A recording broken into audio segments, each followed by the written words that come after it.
మనిషి తన గురించి ఆలోచించేంత టైం పెట్టట్లేదు. తన గురించి ఆలోచించట్లేదు, తన బ్రతుకుని గురించి ఆలోచించట్లేదు, తన యొక్క జీవితాన్ని గురించి ఆలోచించట్లేదు, తన గమ్యాన్ని గురించి ఆలోచించట్లేదు, తన గురిని గురించి కూడా ఆలోచించట్లేదు.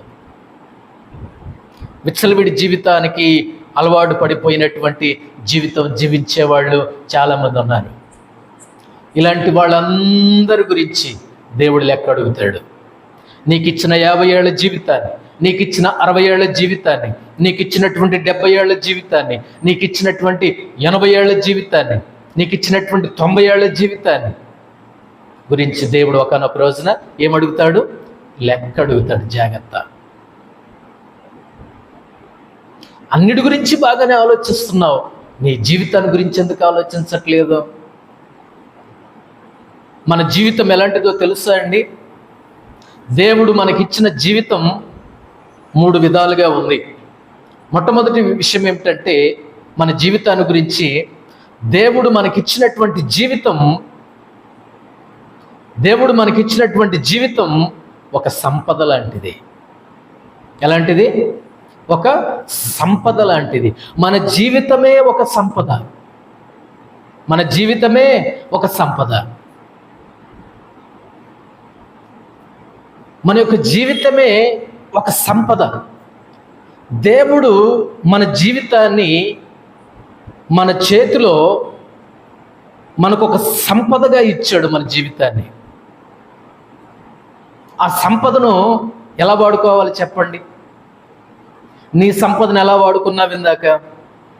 జాగ్రత్తగా, పకడ్బందీగా, ఆచితూచి నీ సంపదను, నువ్వు సంపాదించిన దాన్ని, నీ వెండి బంగారములను ఆచితూచి జాగ్రత్తగా, అతి జాగ్రత్తగా వాడుకున్నావు. మరి దేవుడు నీకు ఇచ్చినటువంటి జీవితం అనేటటువంటి సంపదను ఎలా వాడుకుంటున్నాం మనం? మన జీవితమే ఒక సంపద. ఈ జీవితమే సంపద. సంపదగా ఈ యొక్క జీవితాన్ని ఈ భూమి మీద నీకు ఇచ్చాడు. దేవుడిచ్చినటువంటి సంపద అనేటటువంటి జీవితాన్ని ఎలా పడితే అలా వాడుకోవచ్చునా? ఎలా పడితే అలా విచ్చలవిడిగా ఖర్చు పెట్టవచ్చునా ఈ యొక్క జీవితాన్ని? దీని విలువ తెలుసా? ఈ జీవితమే, నీ జీవితమే దేవుడు నీకు ఇచ్చినటువంటి ఒక సంపద.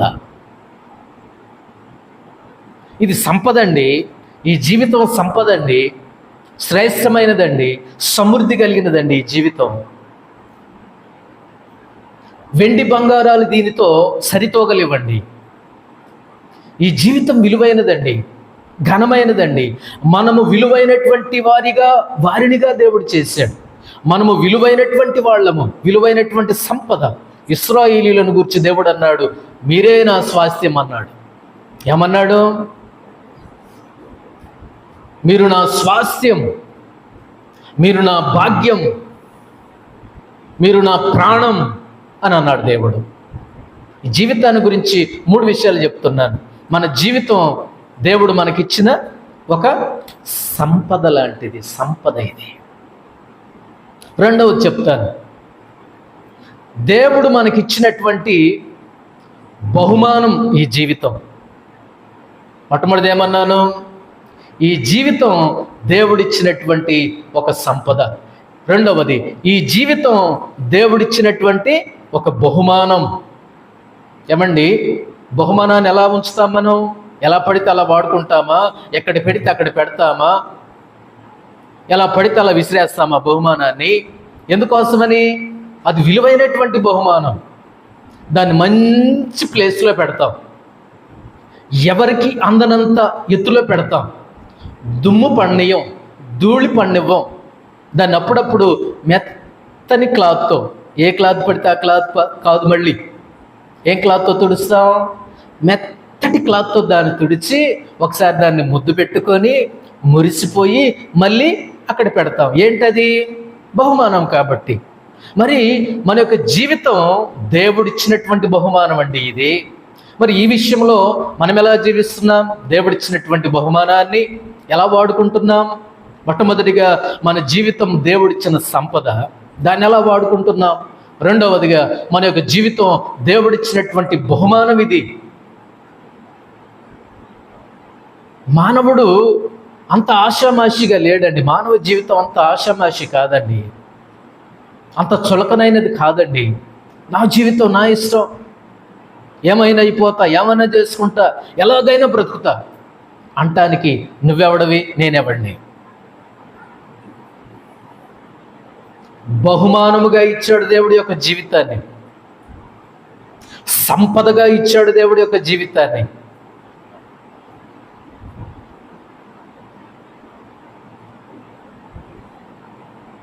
మనం అనుకొని భూమి మీదకి రాలా, మన అమ్మా నాన్నలు అనుకొని వాళ్ళు భూమి మీదకి రాలేదు, మన తాతలు అనుకొని భూమి మీదకి రాలా, మన ముత్తాతలు అనుకొని భూమి మీదకి రాలా. దేవుడు పంపించాడు. అలాగే నిన్ను పంపించాడు, అలాగే నన్ను పంపించాడు, అలాగే మనలందరినీ కూడా దేవుడు ఈ భూమి మీదకి తీసుకుని వచ్చాడు.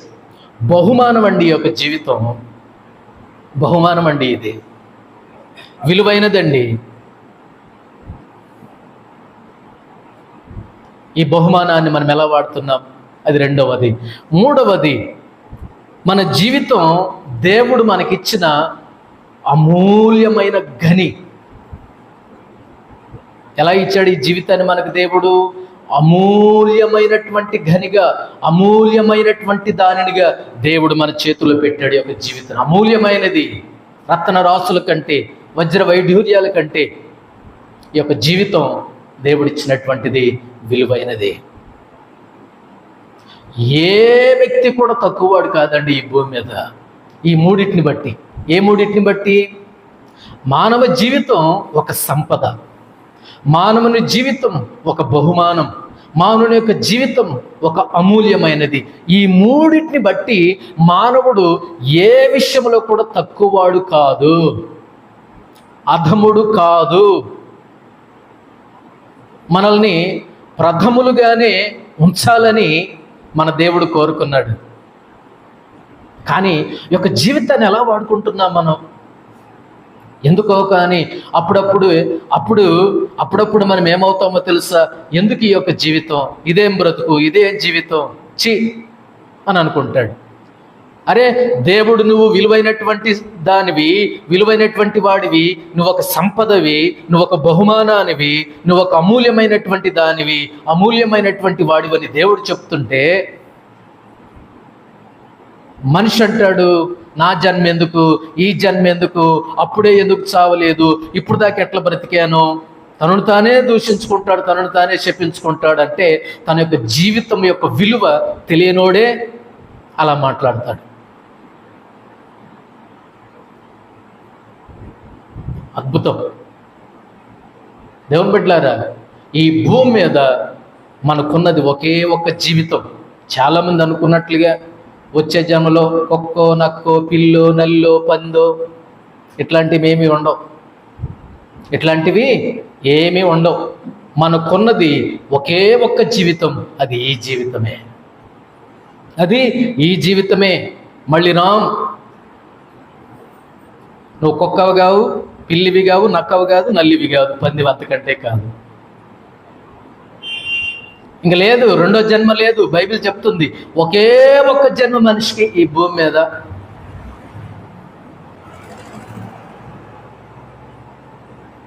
వచ్చే జన్మలో నల్లయి పుట్టి నీ రక్తాన్ని పీల్స్తా అంటానికి లేదు. ఇక పాపం వచ్చినాడు అంటారే, వచ్చే జన్మలో నా ఇంటి ముందు కుక్కవై పుడతావురా, నేను విసిరేసిందని నువ్వు తింటావు అంటాడు. అట్లాంటి జన్మలేం లేవు. ఉన్నది ఒకే ఒక్క జన్మ, అది ఈ జన్మే, మానవ జన్మ. అది ఎలాగిచ్చాడు దేవుడు మన చేతిలో? సంపదగా ఇచ్చాడు, రెండవదిగా బహుమతిగా ఇచ్చాడు, మూడవదిగా అమూల్యమైనదిగా ఇచ్చాడు. మన విలువైన వాళ్ళమండి, మనం ఘనమైనటువంటి వారిమండి. ఇక్కడ ఒకే ఒక ప్రశ్న, నీకున్న ఈ ఒక్కగానొక్క జీవితంలో నువ్వు నీ జీవితాన్ని ఎలా ఖర్చు పెడుతున్నావు, నీ జీవితాన్ని ఎలా వాడుకుంటున్నావు? అదే ముఖ్యం.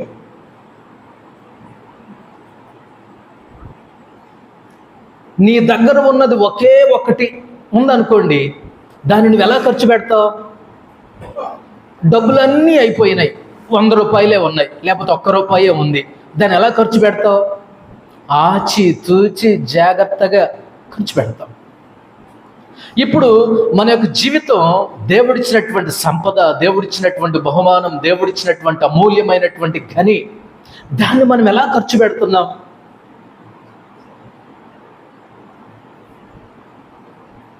ప్లాను లేదు, పద్ధతి లేదు, దేవుని నడిపింపు లేదు, దేవుని చిత్తము లేదు. కొట్టుకుపోతుంది బ్రతుకంతే. గురి లేదు, గమ్యం లేదు. తెగిపోయినటువంటి గాలిపటం వలె మానవుని యొక్క బ్రతుకులు చిందరవందర అయిపోతున్నాయి. కొంతమంది ఎలా బ్రతుకుతున్నారో నేను జ్ఞాపకం చేస్తాను. చూడండి, కొంతమంది ఎలా బతుకుతున్నారంటే,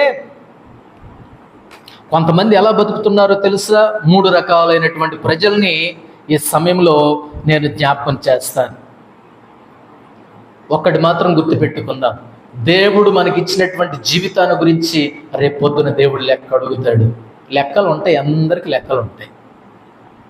నీ గురించి నీకు, నా గురించి నాకు, మన గురించి మనం అందరి విషయంలో దేవుడు లెక్క అడుగుతాడు. ఈ జీవితాన్ని గురించి ఏదో పుట్టామో, అమ్మా నాన్నలు కన్నారు, పెరిగామో, పెద్దవాళ్ళం అయిపోయామో, పెళ్ళిళ్ళు చేసుకున్నామో, కొన్నాళ్ళు బ్రతికామో, చనిపోయామో, అది కాదు. ఈ జీవితాన్ని నువ్వు ఎలా ఖర్చు పెట్టావు, దాని గురించి రేపు పొద్దున దేవుడు లెక్క అడుగుతాడు. కొంతమంది ఎలా బతుకుతున్నారో చెప్పమంటారా? 3 రకాలైనటువంటి ప్రజల్ని నేను జ్ఞాపకం చేస్తాను. దేవుడిచ్చినటువంటి యొక్క జీవితంలో, దేవుడిచ్చినటువంటి యొక్క జీవితాన్ని ఎలా గడుపుతున్నారో తెలుసా? కొంతమంది నేను జ్ఞాపకం చేస్తాను. కొంతమంది దేవుడిచ్చినటువంటి వారి యొక్క జీవితంలో ఆ జీవితాన్ని దేనికోసం ఖర్చు పెడుతున్నారో చెప్పమంటారా? మొట్టమొదటిది, దేవుడు వారికి ఇచ్చినటువంటి జీవితాన్ని ధనము, ఘనము, గౌరవము, పేరు, పలుకుబడి సంపాదించడానికి వాడుతున్నారు ఈ యొక్క జీవితాన్ని. అవునా కదా? దేవుడిచ్చినటువంటి ఈ జీవితాన్ని కొంతమంది దేనికి వాడుతున్నారో తెలుసా? అన్నాను కదా, ధనము, ఘనము, గౌరవము, పేరు, పలుకుబడి, వాటిని సంపాదించుకోవడానికి కోసం పరుగులెత్తి పరుగులెత్తి పరుగులెత్తి పేరు సంపాదించాలి, ప్రఖ్యాతులు సంపాదించాలి అని పరుగులెత్తుతున్నారు. దీనికి ఒక వచనం నేను చూపిస్తాను. ఆదికాండం 11వ అధ్యాయం 4వ వచనం చూడండి. మరియు వారు మనము భూమి అందంతటా చెదరిపోకుండా ఒక పట్టణమును ఆకాశమునంటూ శిఖరము, ఆకాశమునంటూ శిఖరము గల ఒక గోపురమును కట్టుకొని పేరు సంపాదించుకుందాము రండని మాట్లాడుకొనగా. ఏం సంపాదించుకుందాం? పేరు సంపాదించుకుంటావా? పలుకుబడి సంపాదించుకుంటావా? ధనము సంపాదించుకుంటావా? ఘనము సంపాదించుకుంటావా? గౌరవం సంపాదించుకుంటావా? ఆ రోజున వాళ్ళు అలానే అనుకున్నారు, ఒక గోపురం కడదాం, మన పవర్ ఏంటో చూపెడదాం, మన పని ఏంటో చూపెడదాం, మన తెలివితేటలేంటో చూపెడదాం, లోకమంతా చూడాలి, లోకస్తులందరూ చూడాలి. దాన్ని బట్టి మనం ఏం సంపాదించుకుందాం? పేరు సంపాదించుకుందాం రెండని చెప్పుకున్నారంటే ఈ రోజున చూడండి, పేరు సంపాదించుకోవడానికి కోసం, గుర్తింపు సంపాదించుకోవడానికి కోసం మనిషి దేవుడిచ్చినటువంటి తన యొక్క జీవితాన్ని వాడేసుకుంటున్నాడు, ఖర్చు పెడుతున్నాడు. ధనము, ఘనము, గౌరవము, పేరు, పలుకుబడి, పేరు, ప్రఖ్యాతులు, ఇవన్నీ సంపాదించుకోవడానికి కోసం పొద్దున్నే లేచి అందరు పడుకున్న 2 గంటలకు వస్తాడు ఇంటికి. ఏం సంపాదించుకుందామని బయలుదేరాడు మనిషి రోజున? పేరు సంపాదించుకోవాలా, ధనము సంపాదించాలా, గౌరవం సంపాదించాలా, పేరు ప్రఖ్యాతులు సంపాదించాలి, ఒక గుర్తింపు సంపాదించాలి అని బయలుదేరాడు మనిషి రోజున. దేవుడిచ్చిన జీవితం దానికోసమేనా? పేరు ప్రఖ్యాతులు సంపాదించడానికి కోసమేనా? ధనము, ఘనము, గౌరవం సంపాదించుకోవడం కోసమేనా దేవుడి యొక్క జీవితం ఇచ్చింది? అలా సంపాదించుకుంటే తప్పు కాదేమో, కానీ అదే జీవితం కాదు. జీవితం అంత మాత్రమే కాదు. ఈ రోజున చూడండి, ఎంతోడు మొదలుకొని అంతోడు వరకు సమాజంలో గుర్తింపు కోసం, పేరు కోసం, ప్రఖ్యాతుల కోసం, ఘనం కోసం, గౌరవం కోసం ప్రాకులాడేవాడే ఉన్నాడు. ఈ రోజున సమాజంలో కానివ్వండి, సంఘాల్లో కానివ్వండి, క్రైస్తవ సంఘాల్లో కానివ్వండి, ఎక్కడైనా సరే మనిషి తన యొక్క జీవితాన్ని దేనికోసం ఖర్చు పెడుతున్నాడు? వీటి కోసమే. పేరు, ప్రఖ్యాతులు, ధనము, ఘనము, గౌరవము, మర్యాదలు, వీటి కోసమేనా పరిగెత్తి పరిగెత్తి వాటిని ఎట్టకేలకు సంపాదించి చివరికి ఏమైపోయాడు? సమాధిలోనికి వెళ్ళిపోయాడు. అసలైన దాన్ని మర్చిపోయాడు మనిషి. మరి ఏం సంపాదించుకోవాలండి అని పౌలు గారిని అడిగితే ఒక వచనాన్ని జ్ఞాపకం చేస్తాడు. ఫిలిప్పీ 3వ అధ్యాయం 7 నుండి కొన్ని వచనాలు. ఫిలిప్పీలకు రాసిన పత్రిక 7 నుండి 9 వచనాలు చదవండి.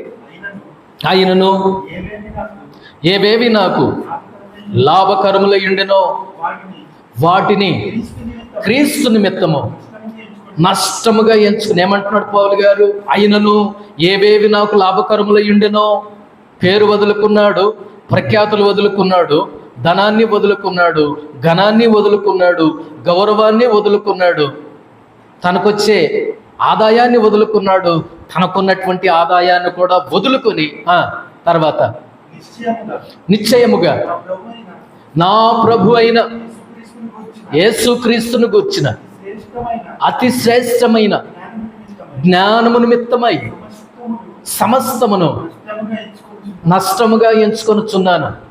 తర్వాత వచనం, క్రీస్తును సంపాదించుకొని, అది పాయింట్. నేను క్రీస్తును సంపాదించుకోవడానికి కోసం సమస్తాన్ని వదిలిపెట్టేసుకున్నాను. ఈ రోజున మనుషులు సమస్తాన్ని సంపాదించుకోవడానికి కోసం ఎవరిని వదిలిపెడుతున్నారు? క్రీస్తును వదిలిపెడుతున్నారు. ఆనాటి పౌలు గారు క్రీస్తును సంపాదించుకోవడానికి కోసం సమస్తం వదిలిపెడితే, ఈనాటి క్రైస్తవులు, ఈనాటి మానవులు, ఈనాటి మనుష్యులు సమస్తాన్ని సంపాదించుకోవడానికి కోసం క్రీస్తును విడిచిపెడుతున్నారు.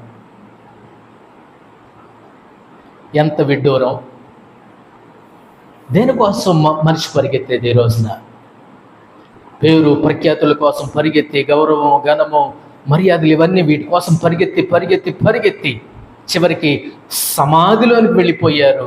క్రీస్తు లేకుండానే వెళ్ళిపోయారు, రక్షకుడు లేకుండానే వెళ్ళిపోయారు, రక్షణ లేకుండానే వాళ్ళు సమాధిలోనికి వెళ్ళిపోయారు, కుళ్ళిపోయారు. వాళ్ళు నీ జీవితంలో పేరుందేమో, పలుకుబడిందేమో, ధనం ఉందేమో, ఘనం ఉందేమో, మర్యాదలు ఉన్నాయేమో, కానీ క్రీస్తేడి? రక్షకుడేడి? రక్షణ ఏది?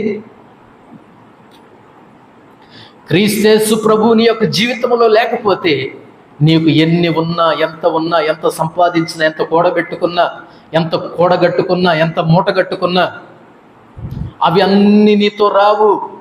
క్రీస్తేసు లేకపోతే నీకు ఎన్ని ఉన్నా, ఎంత ఉన్నా, ఏమి ఉన్నా అదంతా పెద్ద సున్నా. దానివల్ల ఉపయోగం ఏమీ లేదు. అది ఎరిగిన పౌలు గారు క్రీస్తు కోసం సమస్తాన్ని వదులుకున్నాడు, సమస్తాన్ని విడిచిపెట్టేశాడు. జీవితం యొక్క అర్థం ఎరిగినటువంటి పౌలు గారు ఒక నిర్ణయానికి వచ్చాడు. డబ్బు, పేరు, పలుకుబడి, గౌరవము, ఘనము, ఇవన్నీ కూడా పలుకుబడి శాశ్వతమైనవి కావు. ఏం సంపాదించుకోవాలి మరి? పేరు సంపాదించుకుందాం అనుకున్నారు వాళ్ళు. అలాంటి వాళ్ళు ఈ రోజున చాలామంది ఉన్నారు, సమాజంలో ఉన్నారు, సంఘంలో ఉన్నారు. నువ్వు పేరు సంపాదిస్తే సంపాదించుకున్నావేమో, పలుకుబడి సంపాదిస్తే సంపాదించుకున్నావేమో, ధనము, ఘనము, గౌరవ మర్యాదలు ఉంటే ఉన్నాయేమో, సంపాదించుకుంటే సంపాదించుకున్నావేమో, కానీ క్రీస్తు యేసు ప్రభుని కనుక నువ్వు సంపాదించుకోకపోతే సమాధిలోనికి వెళ్ళిపోయి, చచ్చిపోయి, కుళ్ళిపోయి, సర్వ నాశనం అయిపోతావు. దేవుని రాజ్యం లేనివాడుగానే, రక్షణ లేనివాడుగానే, ప్రభు లేనటువంటి వాడుగానే నరకములో యుగయుగాలు నువ్వు కాలుతావు. కొంతమంది ఈ రకంగా తమ యొక్క జీవితాన్ని ఖర్చు పెడుతున్నారు. దేనికోసం? ధనము, ఘనము, గౌరవము, పేరు, పలుకుబడి సంపాదించుకోవడానికి కోసం పరిగెత్తి పరిగెత్తి పరిగెత్తి నిద్రాహారాలన్నీ మాని సమాధిలోకి వెళ్ళిపోయాడు. రక్షకుడు లేడు, రక్షణ లేదు, దేవుడు లేడు. తన యొక్క జీవితాన్ని వృధాగా పేరు పలుకుబడి కోసం ఖర్చు పెట్టి కనిపించకుండా పోయేవాళ్ళు ఆల్రెడీ పోయిన వాళ్ళు చాలామంది ఉన్నారు. అది మంచిది కాదు. కొంతమంది తమ యొక్క జీవితాన్ని వాటి కోసమే ధారపోస్తున్నారు. రెండవ రకాన్ని చూపిస్తాను మీకోసం. రెండవ రకాన్ని గురించి నేను జ్ఞాపకం చేస్తాను. సామెతల గ్రంథం 23వ అధ్యాయం. సామెతల గ్రంథం 23వ అధ్యాయం 29వ వచనం. సామెతల గ్రంథం 23వ అధ్యాయం 29వ వచనం. ఎవరికి శ్రమ, ఎవరికి దుఃఖము, ఎవరికి జగడములు, ఎవరికి చింత, ఎవరికి హేతువు లేని గాయములు, ఎవరికి మంద దృష్టి, ద్రాక్షారసముతో ప్రొద్దుపుచ్చువారికే కదా. చాలు. వీళ్ళు రెండవ కేటగిరీ అన్నమాట. వారి యొక్క జీవితాన్ని వాళ్ళు ఎలా ఖర్చు పెడుతున్నారో తెలుసా? దేవుడిచ్చినటువంటి జీవితాన్ని ఎలా ఖర్చు పెడుతున్నారంటే చెడు వ్యసనాలకు ఖర్చు పెడుతున్నారు. వీళ్ళు చెడు వ్యసనాలకి ఖర్చు పెడుతున్నారు. వాటికి లోన్ అయిపోయి, వాటికి అలవాటు పడిపోయి, మత్తు పదార్థాలు, గంజాయి, డ్రగ్స్కు బానిసలైపోయి చెడు బ్రతుకు, చీకటి బ్రతికి చితికిపోయిన వాళ్ళు ఉన్నారు, చితికిపోతున్నటువంటి వాళ్ళు ఉన్నారు. తాగి తాగి తాగి తాగి ఏం తాగుతున్నాడో తెలుసా? తన జీవితాన్నే తాగేస్తున్నాడు. తాగి తాగి ఏం తాగుతున్నాడు? తన ఆయుష్ను తనే తీసేసుకుంటున్నాడు. తన ఆయుష్కి తనే గండి పెడుతున్నాడు మనిషి. దేని ద్వారా? చెడు అలవాట్లు. దేవుడు వారికి ఇచ్చినటువంటి జీవితాన్ని కొంతమంది ఏ విధంగా ఖర్చు పెడుతున్నారు? చెడు వ్యసనాలకు, చెడు జీవితానికి, వ్యభిచారానికి, లోక ఆశలకు, లోక వ్యామోహాలకు, డ్రగ్స్కు, గంజాయికి, మత్తు పదార్థాలకు బానిసలుగా బ్రతికి తమ యొక్క జీవితాన్ని తాగుడికి అమ్మి వేసుకొని అప్పగించుకొని ఏమండి చివరికి ఏమైపోతున్నాడంటే సర్వనాశనం అయిపోతున్నారు. దేవుడిచ్చినటువంటి జీవితాన్ని సర్వం వ్యర్థం చేసుకుంటున్నారు. వీడు ఒకనొక రోజున తాగి తాగి తాగి తాగి ఏం పోగొట్టుకుంటాడు చెప్పండి? ఏం పోగొట్టుకుంటాడు? డబ్బు పోగొట్టుకుంటాడు, ఆరోగ్యాన్ని పోగొట్టుకుంటాడు, ఆనందాన్ని పోగొట్టుకుంటాడు, గౌరవాన్ని పోగొట్టుకుంటాడు, మర్యాదను పోగొట్టుకుంటాడు, డబ్బంతా పోగొట్టుకొని జబ్బు తెచ్చుకుంటాడు ఇంటికి, ఒంట్లోకి. అన్నీ పోయిన తర్వాత ఇంకేమొస్తాయి? జబ్బులు వస్తాయి, దగ్గు వస్తుంది, క్యాన్సర్ వస్తుంది, అనేకమైనటువంటి జబ్బులు ఇతను చుట్టుముడతాయి. ఇంజెక్షన్ చేయించుకోవడానికి కూడా, ఒక టాబ్లెట్ కూడా కొనుక్కోవడానికి కూడా దిక్కులేనటువంటి బ్రతికి చివరికి సమాధికి వెళ్ళిపోతాడు. ఎలా బ్రతికావు నీ యొక్క జీవితాన్ని? కొంతమంది ఎలా బ్రతుకుతున్నారు? 24 గంటలు కళ్ళు మూసుకొని ఉంటాడు, 24 గంటలు తూలుతూనే ఉంటాడు. తాగిన తర్వాత మళ్ళీ తలనొప్పి వచ్చేస్తుంది కదా, మళ్ళీ వెతుకుంటూ పోయి అర్ధరాత్రి ఆ తెల్లవారుజాము 2-3 వెళ్ళి వాళ్ళు లేపుతుంటాడు, తలుపు తీయండి తలుపు తీయండి తలుపు తీయండి అని. వీడికి టైం ఉండదు, టయాన్ని పాటించడు, టయంతో పని లేదు. ఏంటి ఈ జీవితం? కొంతమంది వారి యొక్క జీవితాన్ని మత్తు పదార్థాలకి, డ్రగ్స్కి వాడుతున్నారండి, తాగుడుకు వాడుతున్నారండి. తాగి దేవుడిచ్చినటువంటి ఒక జీవితానికి విలువ లేకుండా చేసి వింత పశువులాగా తయారైపోయి బ్రతుకుతున్నారండి కొంతమంది. అవునా కాదా? ఆ తాగిన మైకములో పొడి చేస్తాడు, చంపేస్తాడు. ఆ తాగిన మైకములో భార్యను పొడి చేసిన వాళ్ళు ఉన్నారు, తాగిన మైకములో బిడ్డల్ని చంపేసిన వాళ్ళు ఉన్నారు, తాగిన మైకములో బిడ్డల్ని చెరిచినటువంటి వాళ్ళు ఉన్నారు, తాగిన మైకములో ఒళ్ళు మరచి ప్రవర్తించినటువంటి వాళ్ళు ఉన్నారు, జంతువులాగా ప్రవర్తించేటటువంటి వాళ్ళు ఉన్నారు, పశువులాగా ప్రవర్తించేటటువంటి వాళ్ళు ఉన్నారు. అందుకేనా దేవుడి యొక్క జీవితాన్ని ఇచ్చింది? అందుకైనా దేవుడి యొక్క జీవితం ఇచ్చాడా? ఏమీ లేకపోతే మెడలో ఉన్నవన్నీ లాక్కెళ్ళాడు, చెవుల్లో ముక్కులో ఉన్నవన్నీ లాక్కెళ్ళాడు. చివరికి ఒక ఆమె చెప్తా ఉంది, ఒక సహోదరి, అన్నా కొంతమంది తాగుబోతులు మా ఇంటికి వస్తారన్నా, ఏమీ లేకపోతే వాళ్ళకున్నటువంటి బట్టలు కూడా పట్టుకొస్తారన్నా. కొత్త పంచక్క ఇది తీసుకొని ఎంతో కొంత పోయండి, కొత్త టవలక్క ఇది తీసుకొని వచ్చినంత పోయండి. ఒక ఆయన వచ్చాడంట, ఎండుమిరపకాయలు తీసుకొని వచ్చాడంట, వాళ్ళ వంటగదిలో ఉన్నాయి తీసుకొని వచ్చాడంట. అక్క వచ్చినంతే పోయి అక్క అంటున్నాడు. అంటే ఈ ఎండుమిరపకాయలు తీసుకో, ఈ ఉప్పు ప్యాకెట్ తీసుకో, ఈ టవల్ తీసుకో, ఈ పంచ తీసుకో, ఈ చొక్కా తీసుకో. పిల్లల్ని దిక్కులేనోడుగా చేస్తాడు, భార్యనేమో దిక్కులేనిదానిగా చేస్తాడు. వీడేమో జులాయిగా తిరుగుతాడు, బికారిగా తప్పతాగి పడిపోయి ఏమైపోతాడంటే దిక్కులేనోడుగా కుక్క చావు చచ్చిపోతాడు చివరికి. దీనంతటి కారణం ఏంటి? మనం చదువుకున్నాం కదా. దీనంతటి కారణం ఏంటి?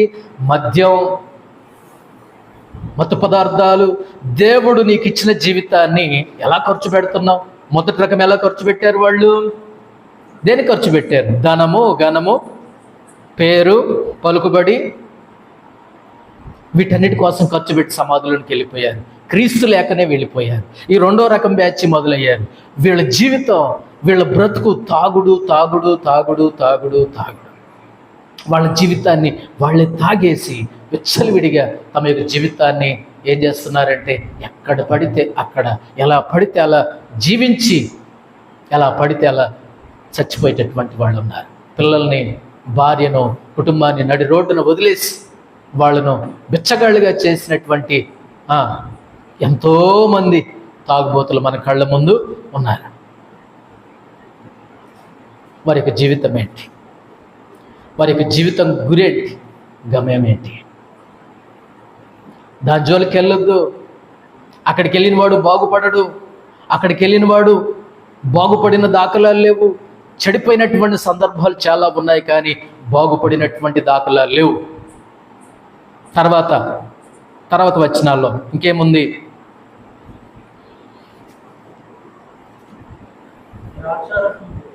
ద్రాక్ష రసముతో పొద్దు పుచ్చు వారికే కదా. వీడు పొద్దు పొడిచిన తోడనే మొదలు పెడతాడు, పొద్దు గుంకేదాకా దాంట్లోనే పొద్దు పుచ్చేస్తాడు, దాంట్లోనే పుచ్చేస్తాడు. ఆ పొద్దులోనే తన యొక్క జీవితాన్ని కూడా చాలించుకుంటాడు. దేవుని బిడ్డలారా, మానవుని యొక్క జీవితం ఒక సంపదగా దేవుడు మనకి ఇచ్చాడు, ఒక బహుమతిగా దేవుడు మనకి ఇచ్చాడు, అమూల్యమైన దానిగా దేవుడు మన చేతులు పెట్టారు. కొంతమంది అలా జీవించే వాళ్ళు చాలామంది ఉన్నారు. మత్తు పదార్థాలు, చెడు వ్యసనాలు, చీకటి బ్రతుకులు. 20వ అధ్యాయం సామెతల గ్రంథం 1వ వచనం. ద్రాక్షారసము వెక్కిరింతల పాలు చేయును, మద్యము అల్లరి పుట్టించును. ద్రాక్షారసం ఏం చేస్తుందంట? వెక్కిరింతల పాలు చేస్తుందంట. పిల్లలు ఆడుకుంటారండి, నిన్ను చూసి జోకులు వేసుకుంటారండి. నువ్వు 4 కాళ్ళ మీద నడుస్తుంటే 4 కాళ్ళ జంతువు అయిపోతాడు అయ్యన. వస్త్రాలు ఉండవు, దిగంబర్ అయిపోతాడు, మర్యాద ఉండదు, గౌరవం ఉండదు, జోకర్ అయిపోతాడు. రోడ్డు మొత్తం ఈయనదే.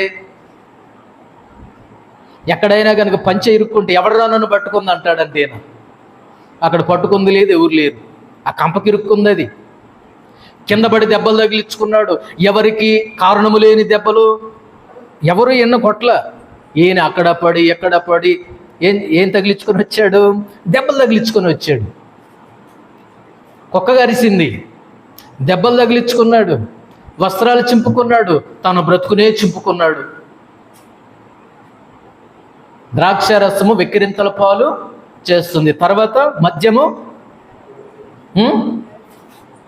ఏం చేస్తా? మద్యం అల్లరి పుట్టేస్తుందంట. ఈడున్న చోట ప్రశాంతతే ఉండదు. కుక్కలున్న చోట, తాగుబోతులు ఉన్న చోట ప్రశాంతత ఉంటుందా? ఉండదు. కుక్కలు ఉన్న చోట, కాకులు ఉన్న దగ్గర, తాగుబోతులు ఉన్న దగ్గర అసలు ప్రశాంతత ఉండదు. ఒకటే గోల. అక్కడేమో కుక్క గోల, ఇక్కడేమో కాకి గోల, ఇక్కడేమో ఈ తాగుబోతాడు గోల. ఎవరిని ప్రశాంతంగా ఉంచడు, ఎవరిని ప్రశాంతంగా ఉంచడు. ఎప్పుడైనా పొరపాటున మెలకు వస్తే అప్పుడే పరిగెత్తాడు ఆ షాప్లోకి, బార్ షాప్లోకి. ఇలాంటి వాళ్ళు చివరికి తాగి తాగి తాగి తాగి చంద్రవందరైపోయి సమాధిలోకి వెళ్ళిపోతున్నారండి. ఏం ఉపయోగం ఏముంది? ఏది జీవితం గురేది? జీవిత గమ్యం ఏది? ఒకసారి పరిశీలన చేసుకోవాలి. దేవుడు అంటున్నాడు, నీ చీకటి బ్రతుకు, నీ చెడు జీవితము, నీ మత్తు, నీ పదార్థాలు, నీ డ్రగ్స్, వాటికి బానిసలై బ్రతుకుతున్నావా? అది మంచిది కాదు. ఏదో ఒక రోజున నీ యొక్క జీవితం ఏమవుతుందంటే సర్వనాశనం అయిపోతుంది. నీ కుటుంబానికి అన్యాయం చేస్తావు, నీ భార్య బిడ్డలకు అన్యాయం చేస్తావు, నిలువ నీడలేనటువంటి వాడుగా అయిపోతావు, అన్నీ పోగొట్టుకుంటావు, అందరినీ పోగొట్టుకుంటావు. చివరికి ఏమవుతావంటే కనుమరుగైపోతావు, నిత్య నరకానికి వెళ్ళిపోతావు, నాశనానికి వెళ్ళిపోతావు. ఈ మాటలు వింటున్నటువంటి ప్రియా సోదరి స్నేహితుడా, నీ యొక్క జీవితం విలువైనది, నీ యొక్క జీవితం ఘనమైనది. అది ఒక సంపదగా నీ యొక్క జీవితాన్ని దేవుడు నీకు ఒక సంపదగా ఇచ్చాడు. నీ యొక్క జీవితాన్ని దేవుడు నీకు ఒక బహుమతిగా ఇచ్చాడు. నీ యొక్క జీవితాన్ని దేవుడు ఒక అమూల్యమైనటువంటి గనిగా దేవుడు నీకు ఇచ్చాడు. ఎలా బ్రతుకుతున్నాం, ఎలా ఖర్చు పెడుతున్నాం, ఎలా వాడుకుంటున్నాం? ఈ తాగుబోతులకి రక్షణ లేదు, రక్షకుడు లేడు, దేవుడి గురించి ఆలోచన లేదు, దేవుని మందిరంలో అనుభవం లేదు. చివరికి వాళ్ళు అన్ని విధాలా నష్టపోయి నరకానికి వెళ్ళిపోతున్నారు. ఇదెంతో భయంకరమైనటువంటి జీవితం. అది రెండో రకం. మూడో రకం చివరి వాళ్ళు. వీళ్ళు ఎలాంటి వాళ్ళు నేను చెప్తాను. కొంతమంది దేవుడు వారికి ఇచ్చినటువంటి జీవితాన్ని ఏం చేస్తున్నారంటే, అమ్మో ఈ యొక్క జీవితాన్ని నేను బ్రతకలేను, ఇక నా వల్ల కాదు, ఈ జీవితం అనే సాగరాన్ని, సముద్రాన్ని నేను ఈదలేను, నా వల్ల కాదు, నేను బ్రతకలేను, చాలా కష్టంగా ఉంది, సుఖం లేదు, సౌఖ్యము లేదు, ఆనందము లేదు, సంతోషము లేదు, కష్టాలే కష్టాలు, అనారోగ్యమే అనారోగ్యం, అమ్మో ఈ యొక్క జీవితాన్ని నేను బ్రతకలేను అని ఏం చేసుకుంటున్నారు? ఉరి ఆత్మహత్య. ఆ ట్రైనో, ఆ నుయ్యో, ఆ గొయ్యో, ఆ నదో, ఆ సముద్రమో, ఎక్కడో ఒక చోట. చివరికి ఇప్పుడు ట్రెండ్ వచ్చింది కదా, పోతా పోతా ఒక సెల్ఫీ వీడియో తీసుకుని చచ్చిపోతారు.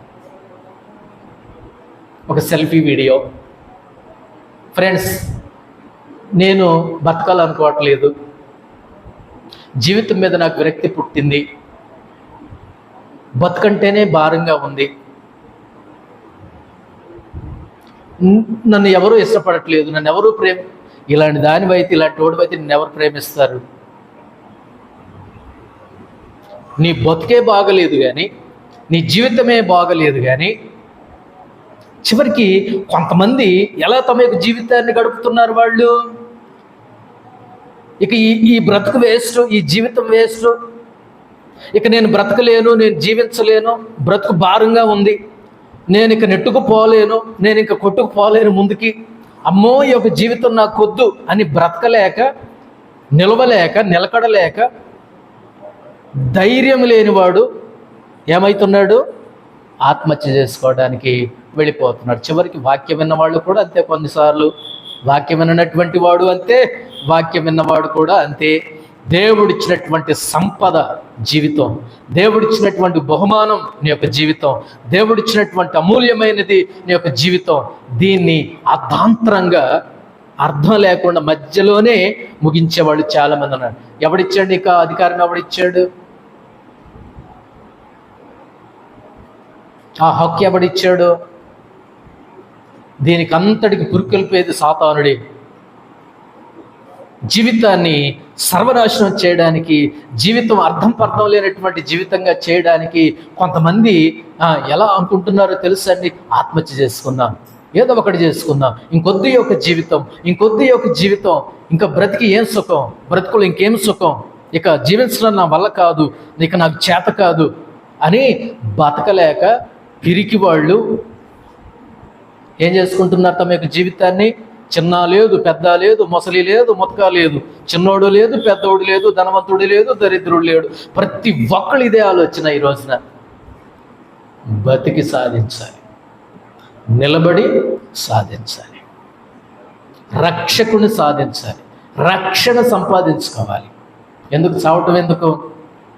కొంతమంది ఇదిగో ఈ వర్గం వాళ్ళు ఉన్నారు, ఆత్మహత్య చేసుకుని వారి యొక్క జీవితాన్ని సర్వనాశనం చేసుకుంటున్నారు.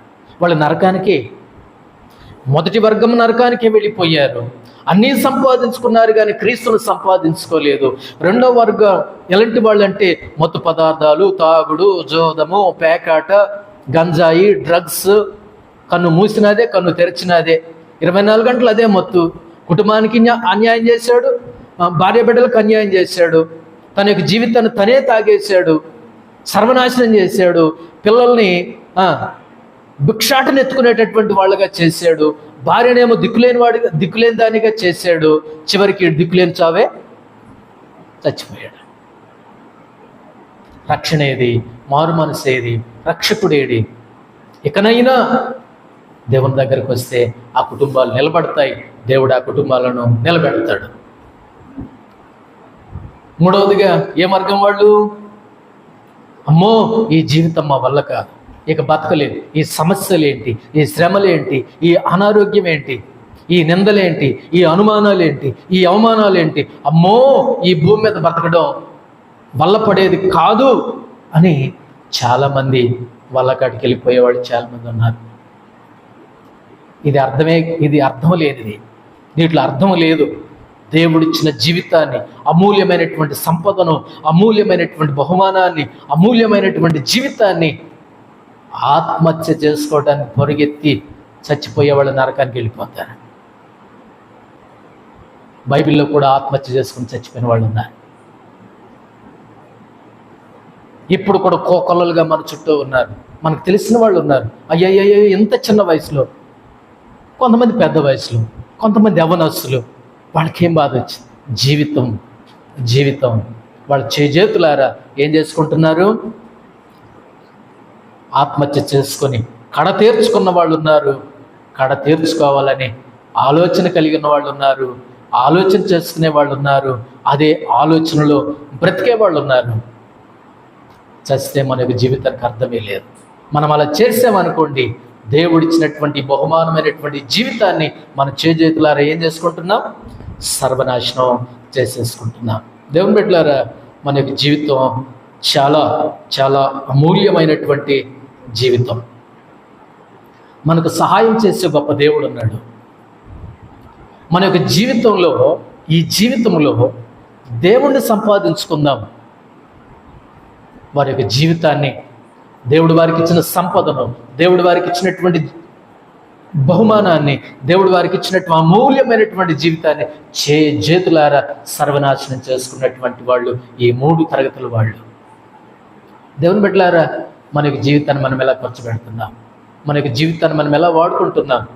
ఈ మాటలు వింటున్నటువంటి ప్రియ సోదరి స్నేహితుడా, నీ యొక్క జీవితాన్ని నువ్వు ఎలా వాడుకుంటున్నావు?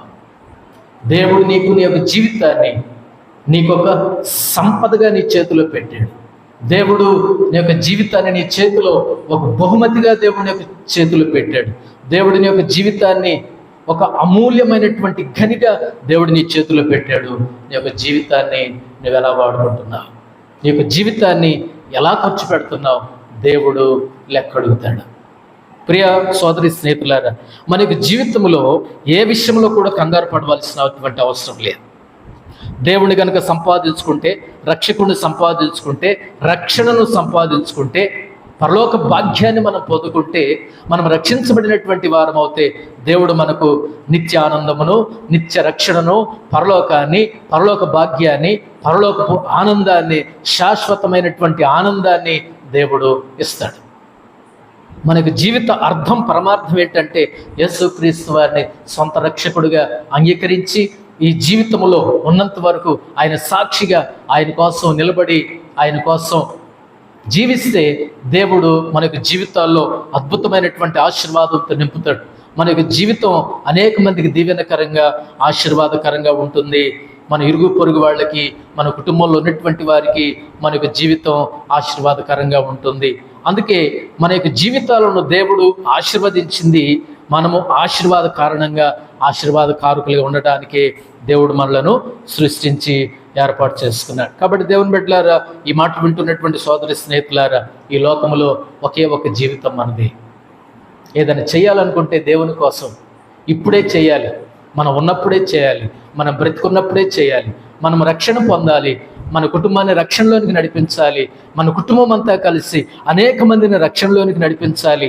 దేవుని కొరకు ఈ యొక్క జీవితంతో ఏదో ఒకటి చేయాలి, ఒక మంచి పని, ఒక మంచి కార్యం, రక్షణకు సంబంధించి ఆయన మహిమకు సంబంధించి ఏదో ఒక కార్యం చేసి ఈ జీవితాన్ని ఒక అర్థవంతమైనటువంటి జీవితంగా ప్రభువైనటువంటి యేసుక్రీస్తు వారిలో మనము ముగించాలి.